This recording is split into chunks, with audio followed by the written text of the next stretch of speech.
You changed the locks. I changed the paint. The text came through at 11:47 p.m., just as I was pulling into what used to be my driveway. Don't bother coming in. Locks are changed. Kids don't want you. It's over. Elise. 8 months in the Middle East, dodging IEDs and insurgents, and my wife ends our marriage with a text message. I sat there in my beat-up Honda, engine ticking in the October cold, staring at those words until they burned into my retinas. The house looked different. New curtains in the living room window, expensive ones. And there, parked next to Elise's white Camry, sat a gleaming black Audi A6 with dealer plates. I'd been Matt Harlan, devoted husband and father when I left for my third tour. Now I was apparently Matt Harlan, homeless veteran with a cheating wife and a front row seat to my own destruction. As you wish, I texted back, borrowing from The Princess Bride. Elise always hated that movie. I drove 3 blocks down Maple Street and parked under the broken streetlight near Mrs. Gage's house. The old woman had been our neighbor for 15 years, and she'd sent me care packages overseas. More importantly, she had the best view of our backyard and the sharpest eyes in the neighborhood. Her porch light was on, at midnight. Mrs. Gage never stayed up past 9. I walked up her creaky steps and the door opened before I could knock. Matthew! She stood there in her pink bathrobe, gray hair in curlers, looking like she'd been expecting me. I've been watching for you. Evening, Mrs. Gage. Looks like I'm locked out of my own house. She stepped aside, gesturing me in. Her living room smelled like lavender and disappointment. That man's been there every night for 3 weeks, drives that fancy car like he owns the place. What man? Greg something. Dunlop, I think. Real estate fellow, loud voice, expensive suits. She poured coffee from a pot that had been waiting. Your wife introduced him as her business associate when I asked. I accepted the coffee, letting the warmth seep into my hands. Business associate.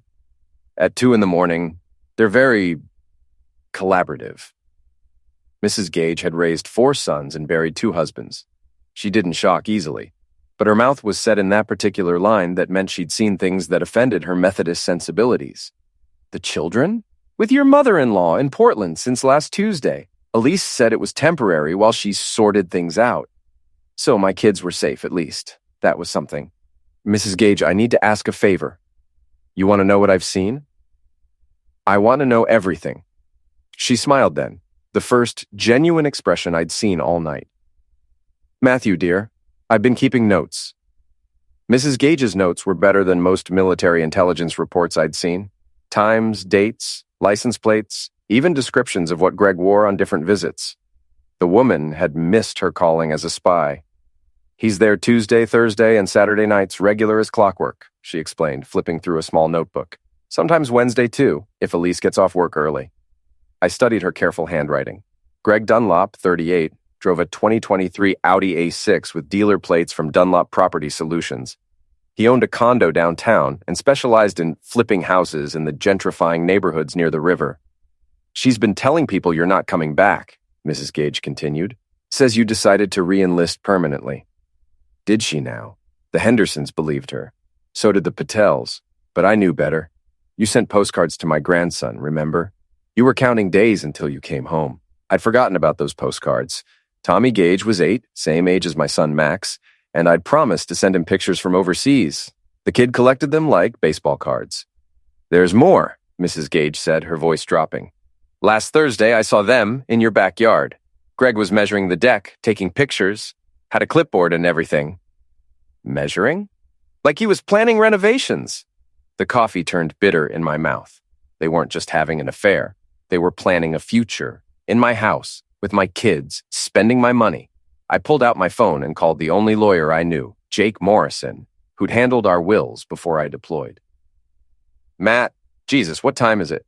Jake, I need you to file emergency divorce papers. Tonight if possible, first thing tomorrow morning, if not...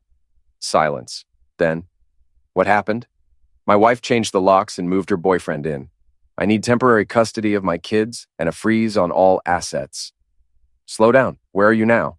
Sitting in my neighbor's kitchen, drinking coffee and planning my counterattack? Jake was quiet for a moment. He'd been a JAG officer before going into private practice. He understood military thinking. Okay, come to my office at 7 a.m. Bring documentation of everything. Bank statements, deployment orders, anything that proves your residence and income. What about the house? Don't go back there tonight. Find a motel. We'll sort out your legal right to return tomorrow. I thanked Mrs. Gage and drove to the Riverside Inn, a tired-looking place near the old mill district. The desk clerk was half asleep and didn't care why I was checking in at 1 a.m. Room 237 smelled like industrial carpet cleaner and broken dreams. I sat on the sagging bed, looking through my phone at pictures of Max and Lila from before I deployed. My son had lost 2 teeth since I'd been gone. My daughter had started wearing glasses. 8 months. I'd missed 8 months of their lives while Elise was auditioning my replacement. But I'd learned a few things in the Army about patience, planning, and the element of surprise.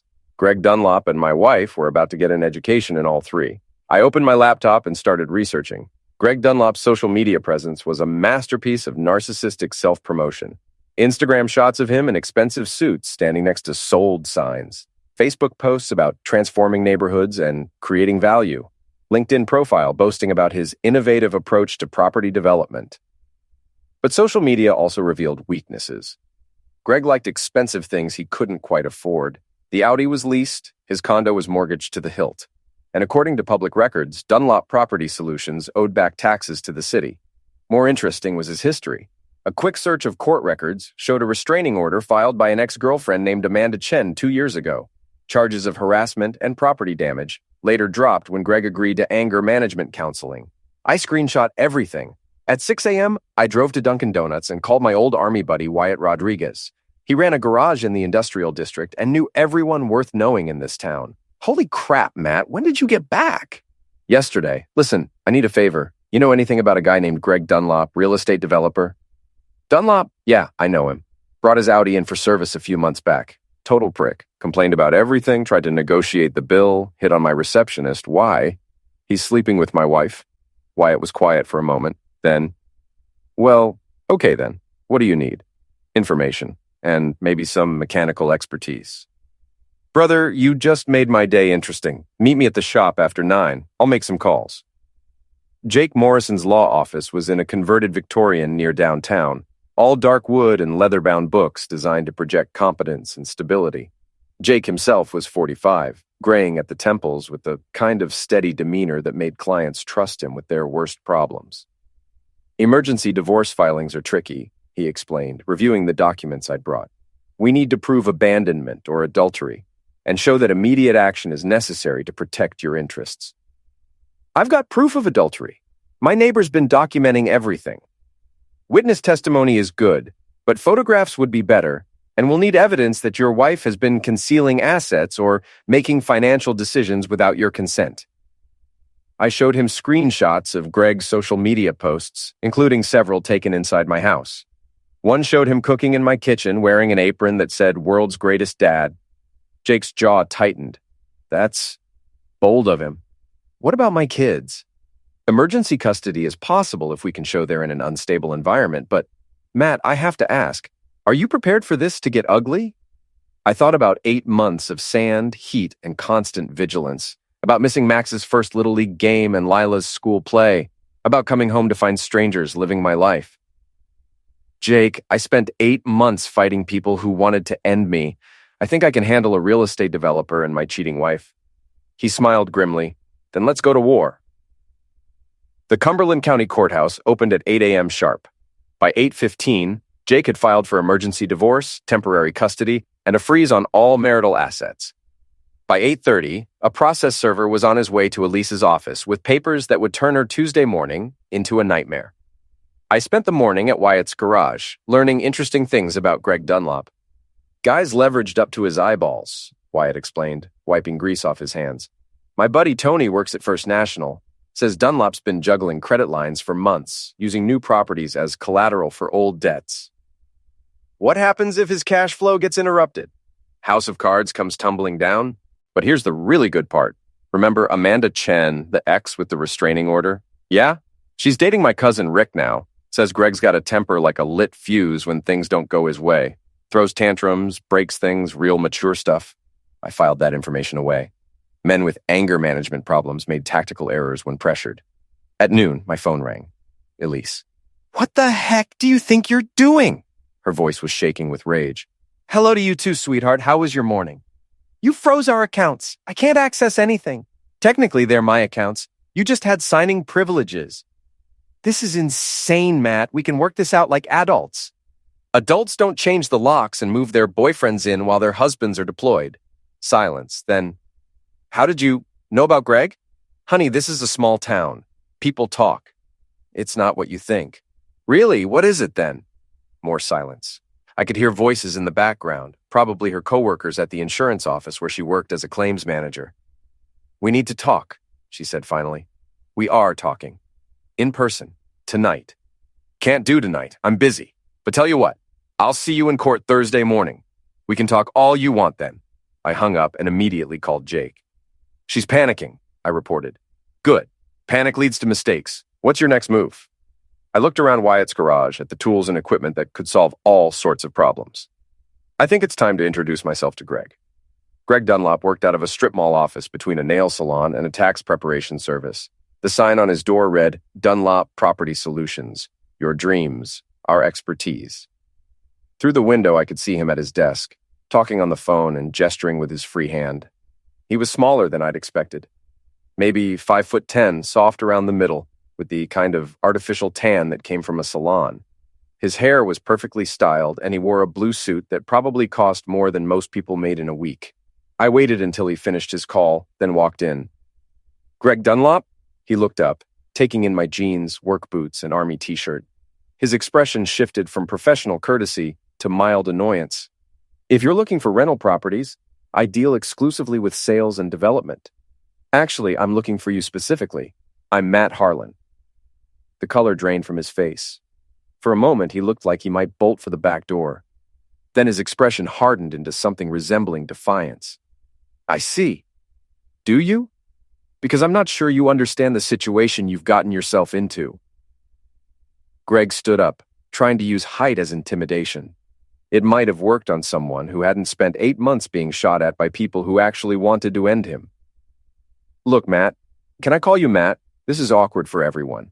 But Elise and we have something real.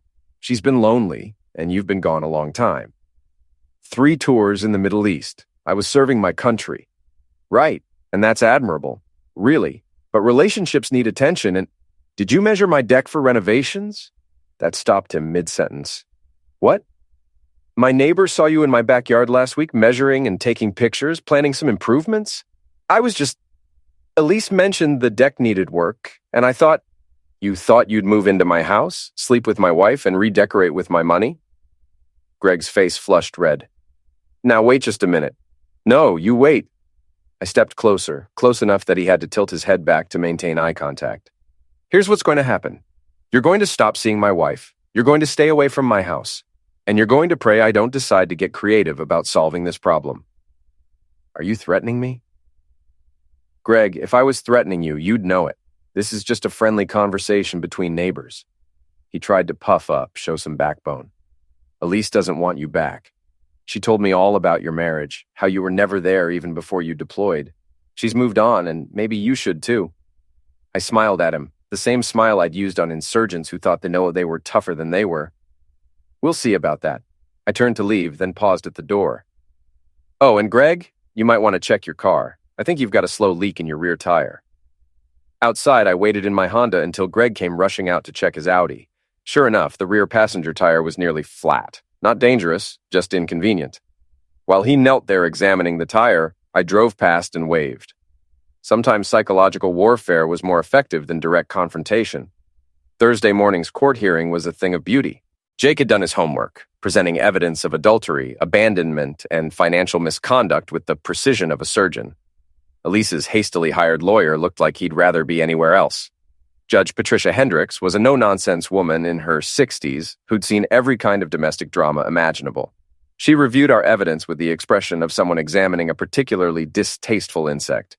Mrs. Harlan, she said finally, you changed the locks on the marital residence while your husband was deployed overseas? Elise's lawyer whispered something to her. Yes, Your Honor, but... And you've been cohabitating with another man in said residence? It's not cohabitation exactly. Greg is a friend who...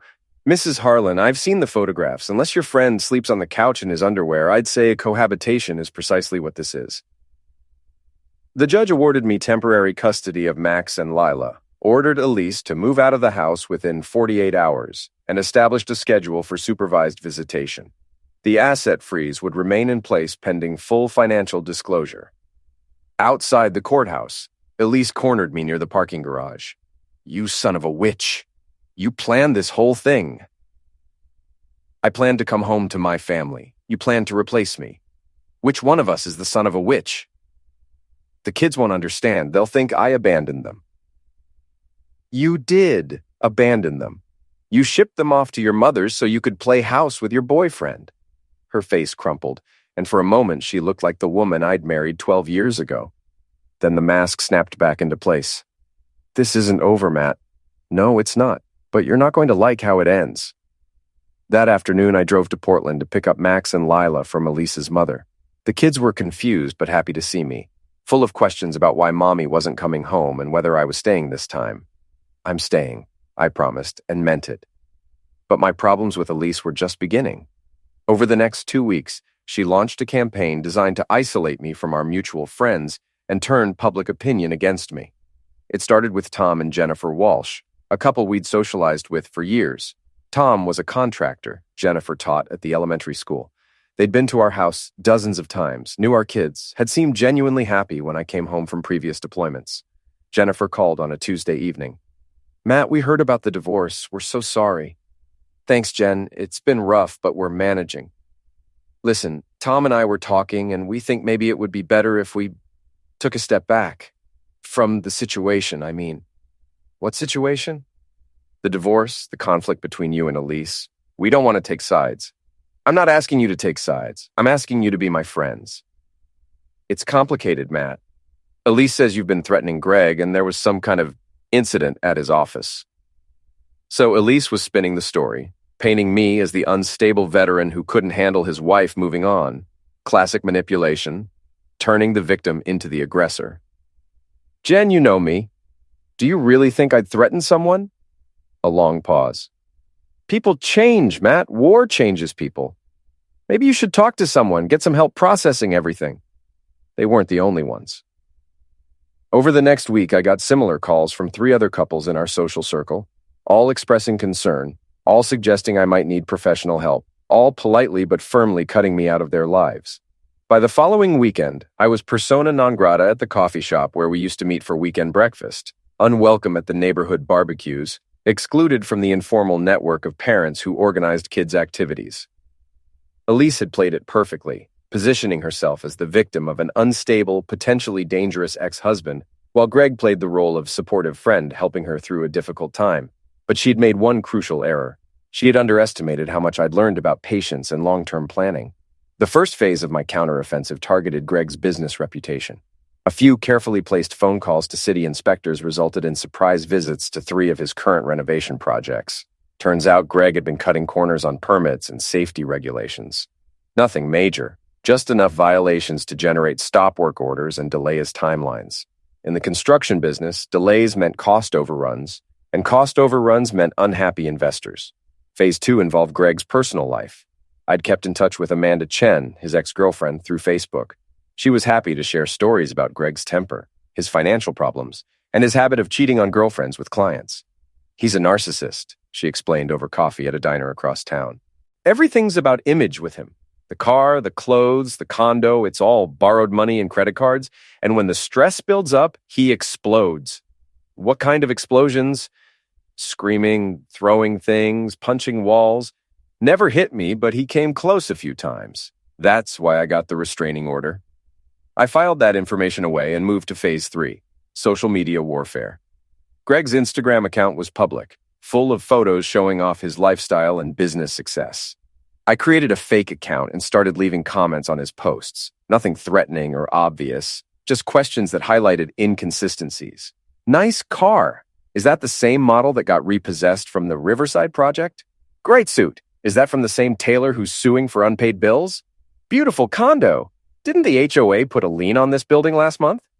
Other people started asking similar questions. Greg's comment sections became minefields of embarrassing inquiries about his finances and business practices. Within 2 weeks, his social media presence went from confident self-promotion to defensive damage control. But the real breakthrough came from an unexpected source. Mrs. Gage. Matthew, dear, I think you need to see this. She handed me a manila envelope filled with photographs taken with a telephoto lens. Greg and Elise arguing in my backyard.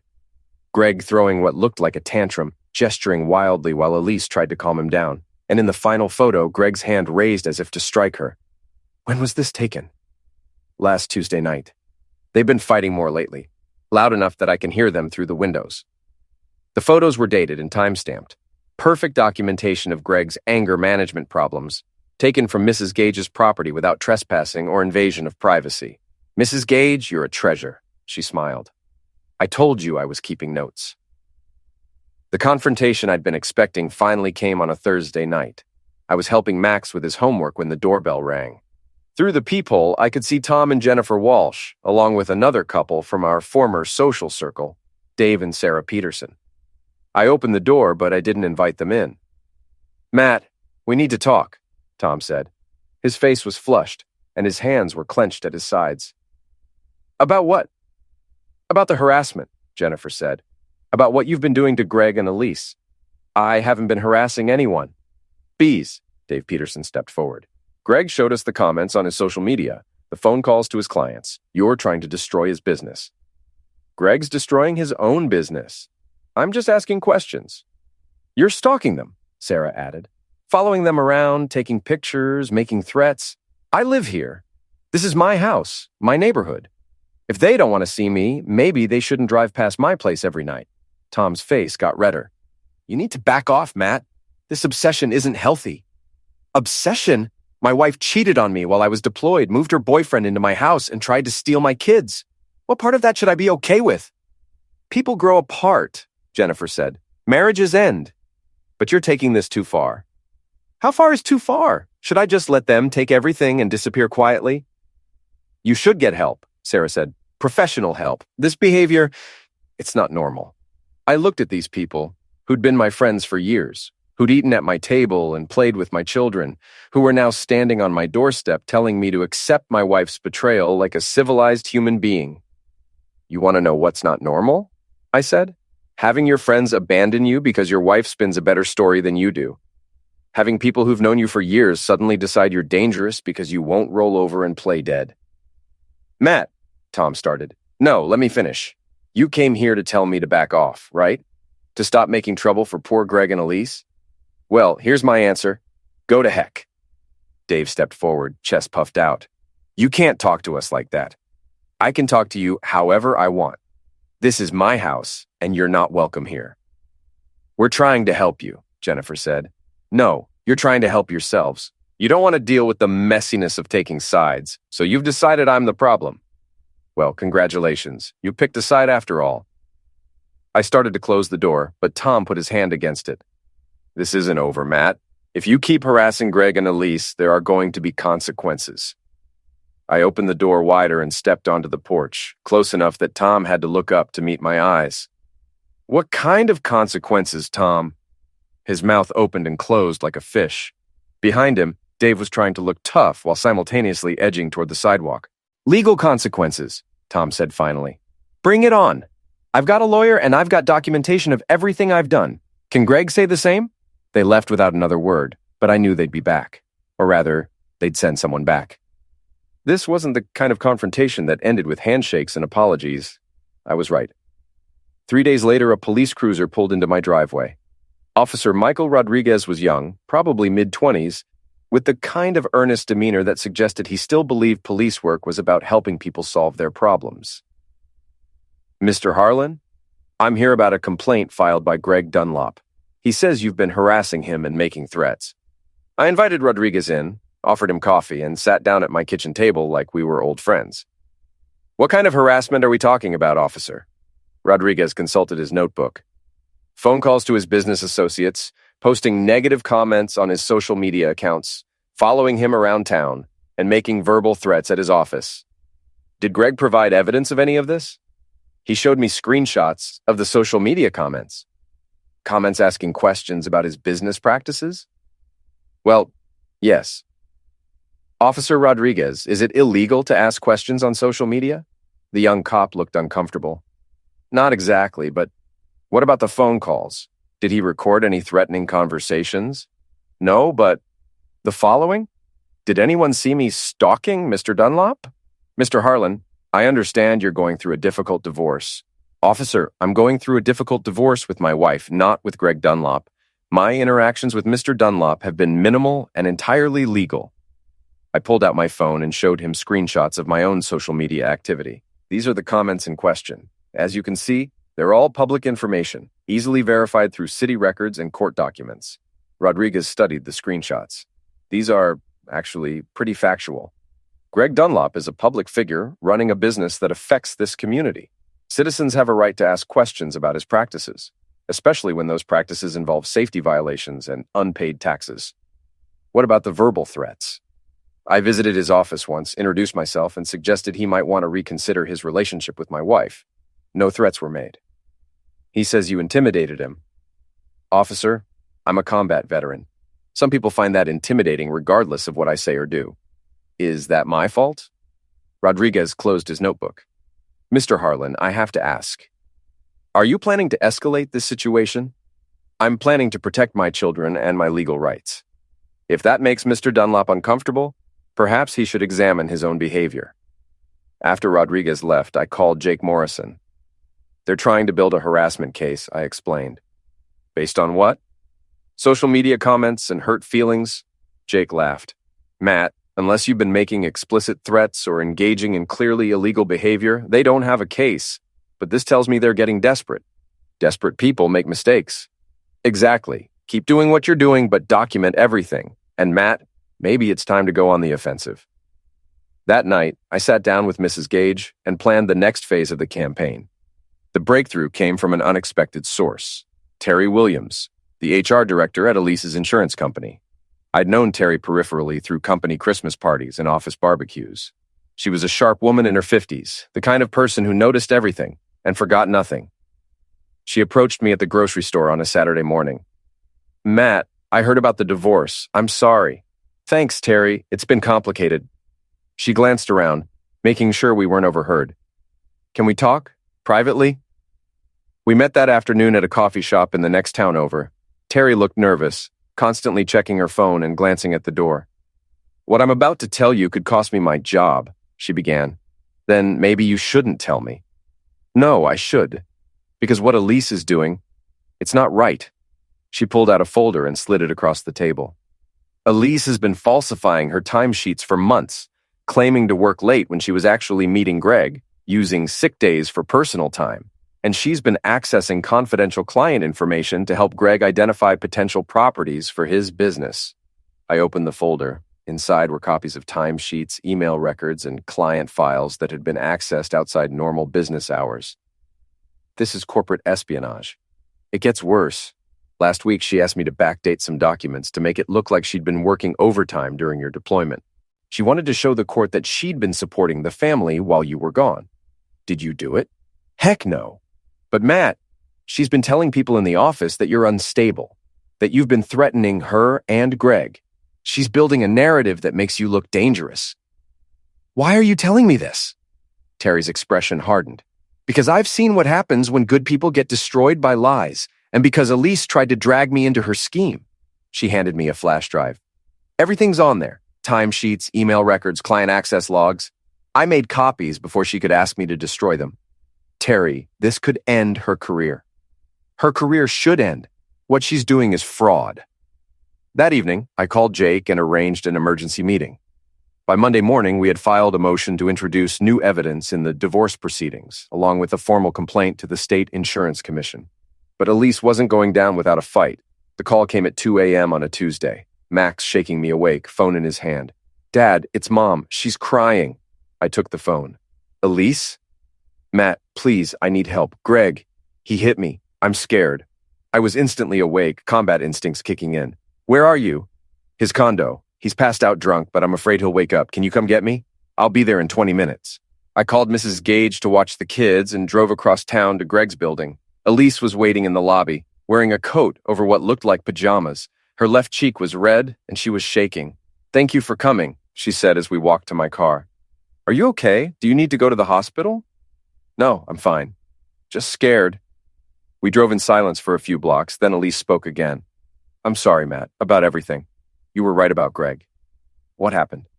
He's been under a lot of stress. His business is falling apart and he's been drinking more. Tonight, he just snapped. I glanced at her. Even in the dim light from the dashboard, something felt off. Her body language was wrong, not the posture of someone who'd just been assaulted. Where do you want me to take you? Maybe a motel. I can't go back there, and I can't face my mother tonight. I pulled into the parking lot of the Riverside Inn and turned off the engine. Elise, look at me. She turned, and in the better light, I could see that the redness on her cheek looked more like makeup than bruising. This is a setup, isn't it? Her expression shifted, the victim mask slipping away. I don't know what you mean. The crying phone call, the story about Greg hitting you, asking me to come rescue you. What's the real plan? Are there cops waiting at the motel to arrest me for something? Matt, you're being paranoid. Am I? Because this feels like the kind of desperate move someone would make when they're about to be exposed for fraud and corporate espionage. Her face went pale. How did you find out about your little side business with Greg? About the falsified timesheets and stolen client information? Elise, I'm not the same man who left for the Middle East. I've learned a few things about intelligence gathering. She sat back in her seat, the last pretense dropping away. You son of a witch. There it is. The real Elise. You think you're so smart, don't you? Coming back here like some kind of hero, expecting everything to be the same as when you left. I expected my wife to be faithful and my children to be safe. Apparently, that was too much to ask. You were never here, Matt. Even when you were physically present, you were planning the next deployment, the next mission. I was raising our children alone. So you decided to replace me. I decided to find someone who actually wanted to be with me. I started the car. Well, you found him. How's that working out? As I drove her back to Greg's building, Elise made one last attempt at manipulation. The kids need stability, Matt. They need both their parents working together. They need parents they can trust. You're not that person anymore. I'm still their mother. Yes, you are. And when you're ready to act like it, we can discuss visitation. Until then, stay away from my house and my children. I dropped her off and drove home, knowing that the real war was just beginning. The next morning brought a surprise. Greg Dunlop standing on my front porch at 7 a.m., looking like he hadn't slept in days. We need to talk, he said when I opened the door. About what? About ending this before someone gets hurt? I stepped outside, closing the door behind me. Max and Lila were getting ready for school, and I didn't want them to hear whatever Greg had come to say. I'm listening. Greg looked around nervously, as if expecting cameras or recording devices. You've been very thorough in your investigation. Very creative. I'm a detail-oriented person. The thing is, Matt, you're destroying more than just my business. You're hurting Elise too, and she doesn't deserve that. Elise made her choices. She made a mistake. People make mistakes. I studied Greg's face.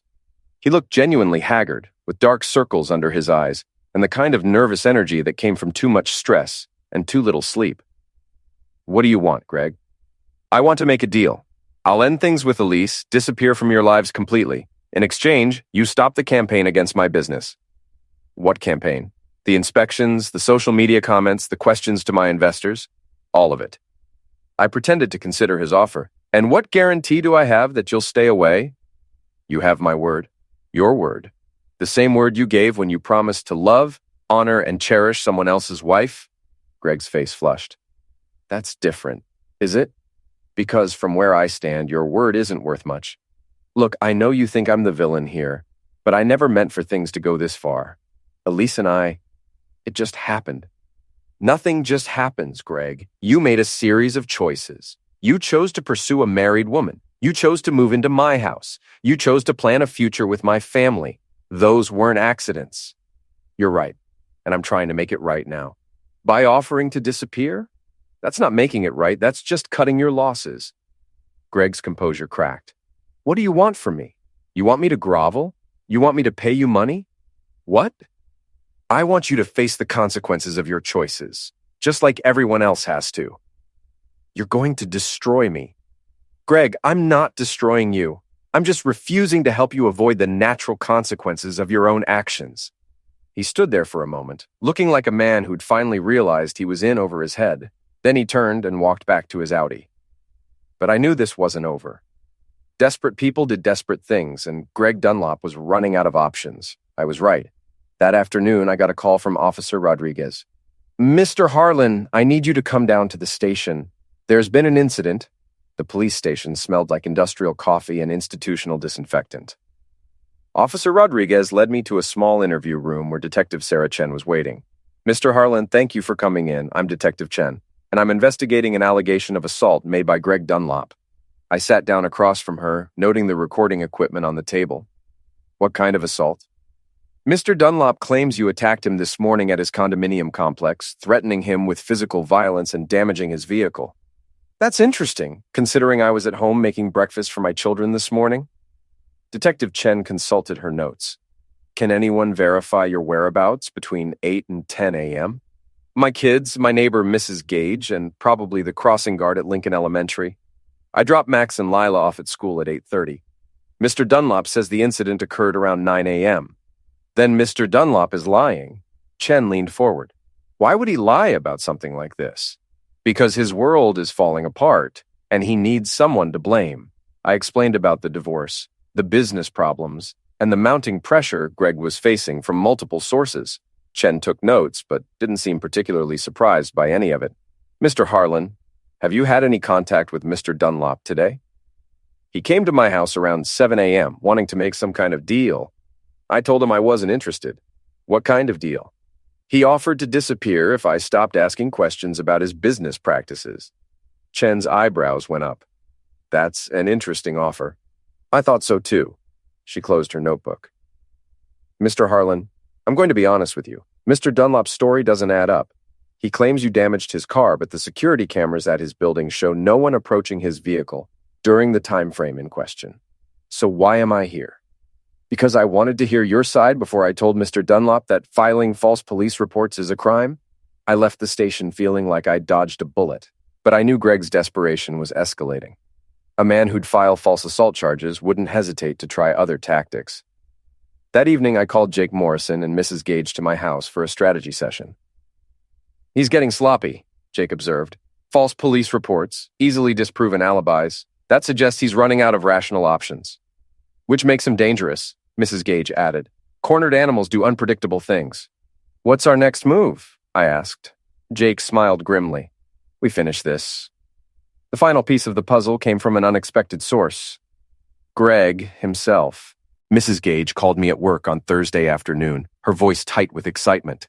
"Matthew, you need to come home. Now." "What's wrong?"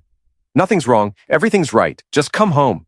I found her on her front porch with a video camera and a telephoto lens that would have made a paparazzi photographer jealous. "Where did you get that equipment?" "My grandson Tommy. He's in the high school photography club. Very advanced for his age." She showed me the camera's display screen. The footage showed Greg and Elise in my backyard, but this time they weren't just arguing. Greg was systematically damaging my property, kicking over planters, breaking fence slats, spray painting obscenities on my shed. "When was this taken?" "This morning, around 10 a.m., right after he filed that police report claiming you attacked him."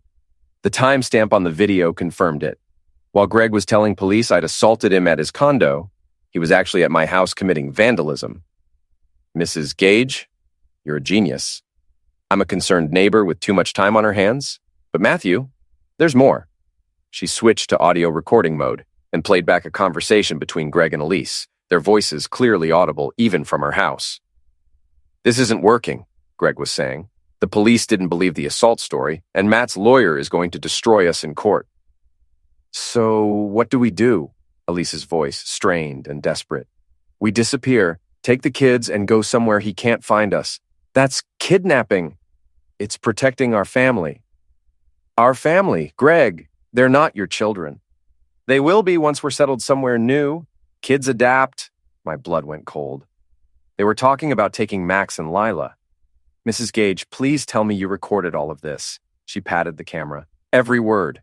I called Jake immediately, then Detective Chen. Within an hour, my house was surrounded by police cars and social services vehicles. But Greg and Elise were already gone. The Amber Alert went out at 6 p.m. By 7 p.m., Every law enforcement agency in 3 states was looking for Greg's black Audi with Max and Lila inside.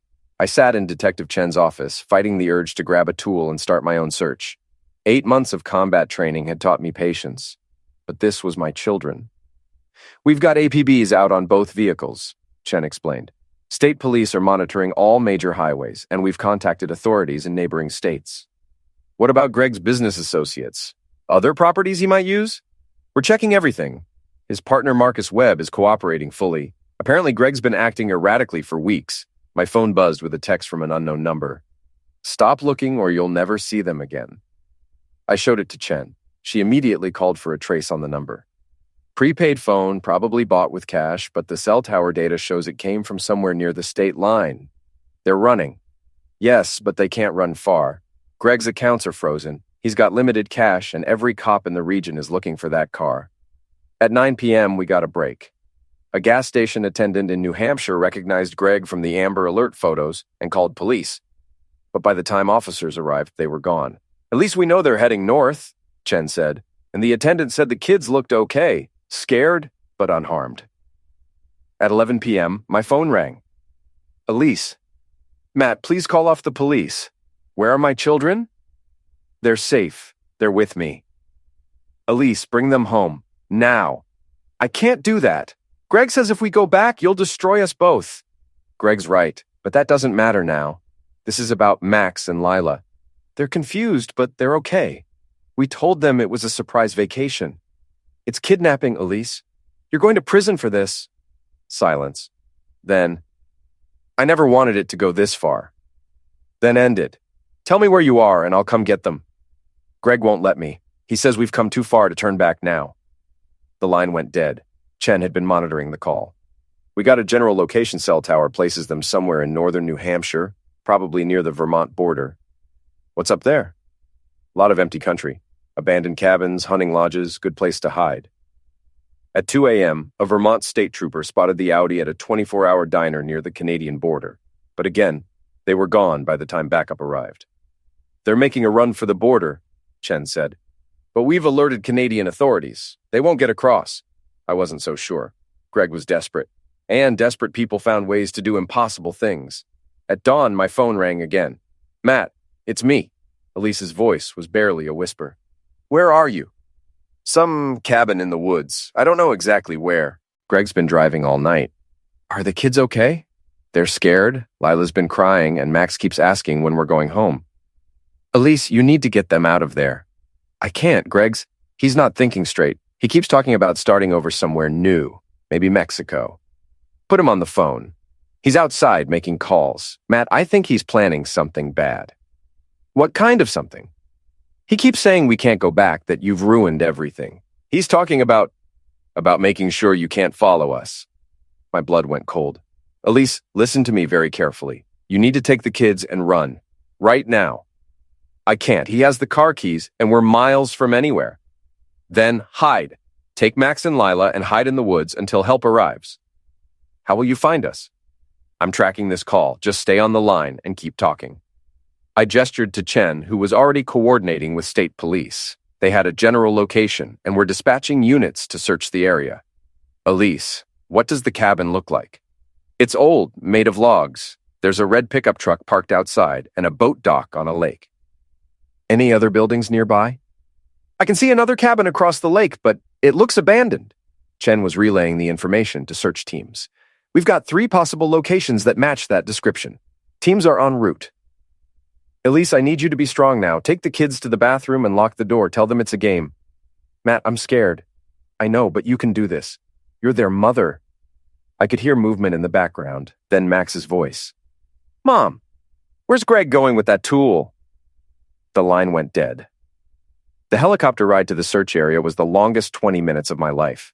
Detective Chen had convinced her superiors to let me come along as a civilian consultant.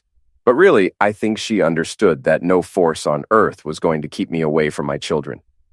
"We've got eyes on the cabin," the pilot reported. "Black Audi parked outside, smoke coming from the chimney."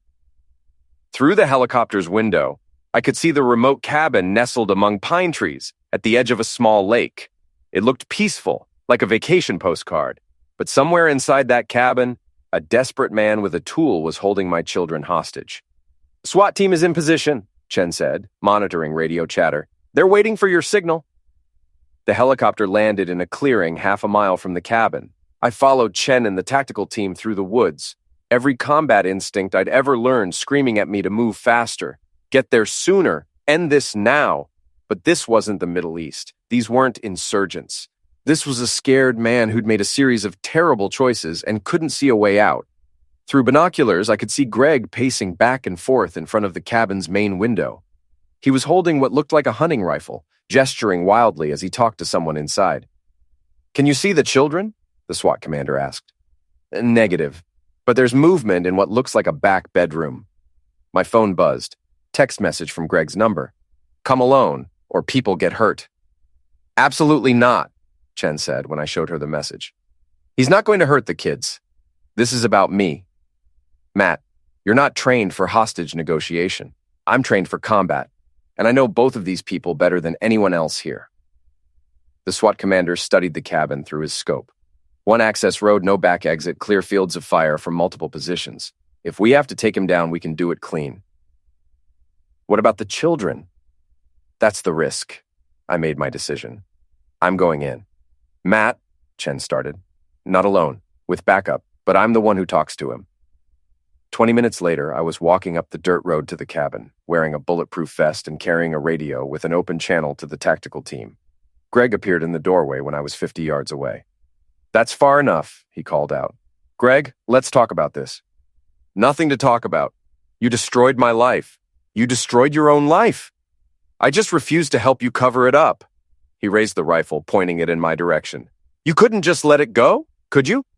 Had to be the hero, the righteous soldier coming home to clean house."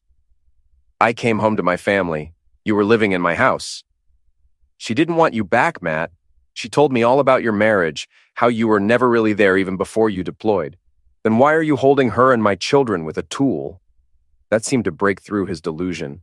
Greg's face crumpled, and for a moment, he looked like what he really was, a small-time con man who'd gotten in over his head. "I don't know," he said quietly. "I don't know how it got this far. It doesn't have to go any farther. Let Max and Lila go, and we can work this out." "Work what out? I'm going to prison. My business is gone. Everyone thinks I'm a monster." "Greg, you're not a monster. You're a man who made some bad choices, but it's not too late to make a good one." The cabin door opened, and Elise appeared with Max and Lila. My children looked terrified but unharmed. "Daddy!" Lila broke free from her mother and ran toward me. "No!" Greg swung the rifle toward her. That's when my combat training took over.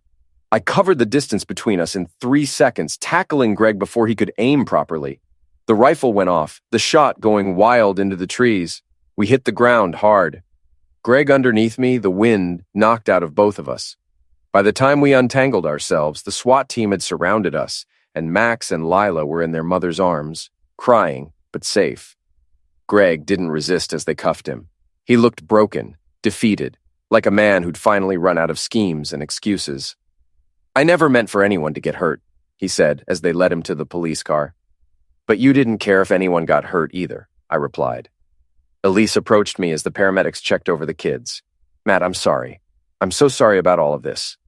"Are you, or are you just sorry you got caught?" She didn't have an answer for that. The drive back to town gave me time to think about what came next.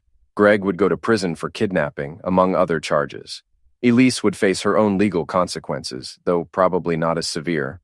The divorce would be finalized, custody would be settled, and eventually life would return to some kind of normal. But the real victory wasn't legal or financial. It was seeing Max and Lila safe in the back seat of the police car, asking if we could stop for ice cream on the way home. 3 months later, I stood in my backyard. My backyard now, legally and completely, watching my children play on the swing set I'd built during my first week back from the Middle East. Mrs. Gage was on her porch, keeping her usual vigilant watch over the neighborhood. Greg Dunlop was serving 2 to 5 years for kidnapping and fraud. His property development business had collapsed, his assets seized to pay back investors and creditors. The man who'd tried to steal my life had lost his own in the process. Elise had been sentenced to probation and community service, with supervised visitation rights she rarely used. She'd moved to another state, Started over with a new job and a new identity. Sometimes I wondered if she ever thought about the family she'd thrown away. But mostly I didn't care. The friends who'd abandoned me during the crisis had tried to reconcile once the truth came out, but I wasn't interested. Fairweather friends weren't friends at all. Instead, I'd built new relationships with people who understood loyalty and commitment. Other veterans, neighbors like Mrs. Gage, parents at my kids' school who judged people by their actions rather than their circumstances. My phone buzzed with a text from Jake Morrison. Final divorce decree came through. You're officially free. I looked at my children, laughing as they chased each other around the yard, at Mrs. Gage waving from her porch, at the house I'd fought to keep and the life I'd fought to rebuild. Free. Yes, I was finally free. Some wars you win by surviving, some you win by fighting back. This one I'd won by refusing to give up what was mine. Greg Dunlop and Elise had tried to steal my life while I was overseas serving my country. They'd underestimated the man who came home. That was their mistake, and their downfall.